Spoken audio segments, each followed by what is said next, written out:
मैं प्रोग्राम की शुरुआत के लिए सबसे पहले शाइस्ता मुबीन जो तालिब इल्म है 10वीं जमात की, उनको दावत देता हूं कि वो अपनी स्पीच पेश करें और जोरदार तालियों से उनका स्वागत करें। ना कोई अरमान रखती हूँ ना कोई फरमान करती हूँ, तहजीब से सुनो तो सुनने वाले का दिलो जान से सम्मान करती हूँ।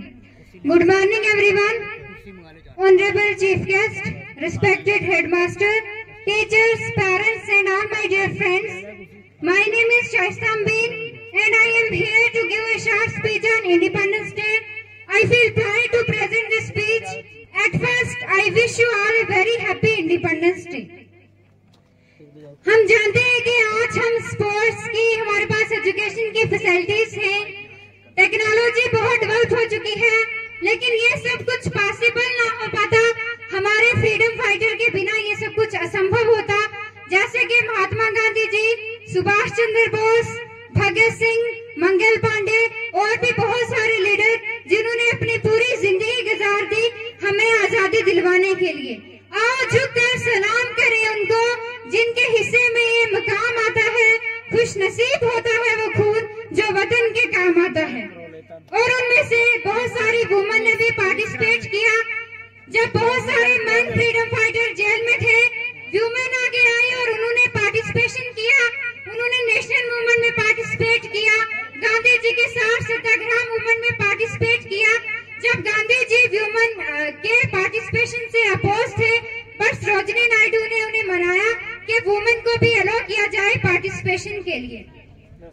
हम ना किसी से डरते हैं ना किसी पे मरते हैं, हम दीवाने वतन के हैं, मोहब्बत वतन से करते हैं। और आखिरकार 15 अगस्त 1947 को हमारा प्यारा भारत आजाद होता है।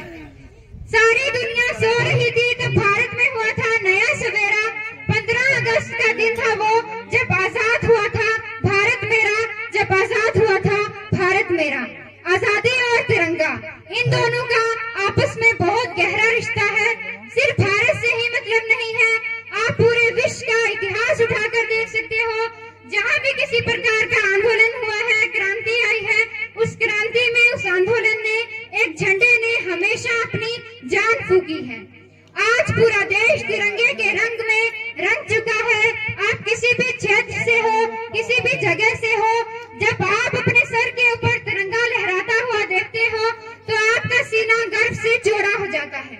मेरी भी एक इच्छा है कि मैं आपको इस प्यारे से तिरंगे के बारे में कुछ इतिहास बताऊं। ये तिरंगा ठीक हमें ऐसा ही नहीं मिला था, इसका भी कुछ इतिहास है, इसकी भी कुछ कहानी है। भारत का इतिहास मानव सभ्यताओं के इतिहासों में सबसे पुराने इतिहासों में से एक माना जाता है।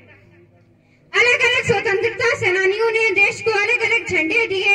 इसी सिलसिले को आगे बढ़ाते हुए जब बंगाल को पार्टीशन किया जा रहा था तो उस बंगाल के पार्टीशन में लोगों ने आवाज उठाई और उसी आवाज से स्वदेशी मूवमेंट चला। और फिर 1906 में एक फ्लैग बना जो स्वदेशी फ्लैग कहलाया। और उसके बाद 1907 में झंडे में और बदलाव आते गए और बर्लिन कमेटी ने इंडिया को एक फ्लैग दिया जिसको डिजाइन भिकाजी कामा ने किया होता है। और भिकाजी कामा उसे पहली बार बर्लिन कमेटी में लहराते हैं और इंडिया का ऑफिशियल फ्लैग रिकॉग्नाइज करती हैं। ऐसे ही झंडे में और बदलाव आते जाते हैं और बाल गंगाधर तिलक बीसेंट के दोबारा एक फ्लैग तैयार किया जाता है जो लाल, हरा और बीच में सितारे थे, जो ये दर्शाते थे कि हम ब्रिटिश प्रोविंस को एक्सेप्ट करने के लिए तैयार हैं। लेकिन लोगों के दोबारा ये झंडा ज्यादा पसंद नहीं किया गया क्योंकि तब तक लोग पूर्ण स्वराज की बात कर रहे थे। और जब बात स्वराज की थी तो एक फ्लैग बना जो स्वराज फ्लैग कहलाया, जिसमें लाल, सफेद और हरा रंग था और बीच में एक चरखा था। चरखा सेल्फ रिलायंस को, इकोनॉमिक इंडिपेंडेंस को दर्शाता था। और 1931 आते आते लोगों ने आवाज उठाई कि क्या एक पार्टी के झंडे को एक देश का झंडा माना जाए। तो तब रंगों को धर्म से ना जोड़कर एक गहरा अर्थ दिया गया। केसरिया, सफेद और हरा रंग। केसरिया रंग ऑनर को, बहादुरी को, बलिदान को दर्शाता है। सफेद रंग पीस को, शांति को दर्शाता है। और हरा रंग प्रॉस्पेरिटी को, संपन्नता को दर्शाता है। और बीच में से उस चरखे को हटा पर एक अशोक चक्र लगाया गया और तब से लेकर आज तक हम हर 15 अगस्त को इस तिरंगे को लहराते हैं, पूरे मान के साथ लहराते हैं, पूरे गर्व से लहराते हैं। देश सलाम में इस तिरंगे को जिससे तेरी शान है, सर हमेशा ऊंचा रखना इसका जब तक तुझ में जान है, सर हमेशा ऊंचा रखना इसका जब तक तुझ में जान है। जिस दिन तू शहीद हुआ न जाने किस तरह तेरी माँ रोई होगी, मैं तो बस इतना जानूं कि वो गोली भी तेरे सीने में उतरने से पहले रोई होगी। किसी से भीख नहीं मांगी, हमने अपने बाजू पर तिरंगा लहराया है कि किसी से भीख नहीं मांगी, हमने अपने बाजू पर तिरंगा लहराया है। और हमारी खुदगारी क्या पूछोगे, मौत सामने थी, हमने फिर भी दुश्मन को पानी पिलाया है। जान लुटा देंगे वतन पर मगर तिरंगा नहीं झुकने देंगे, इस जिंदगी के आखिरी सांस तक हिंदुस्तान जिंदाबाद का नारा नहीं रुकने देंगे। जय हिंद।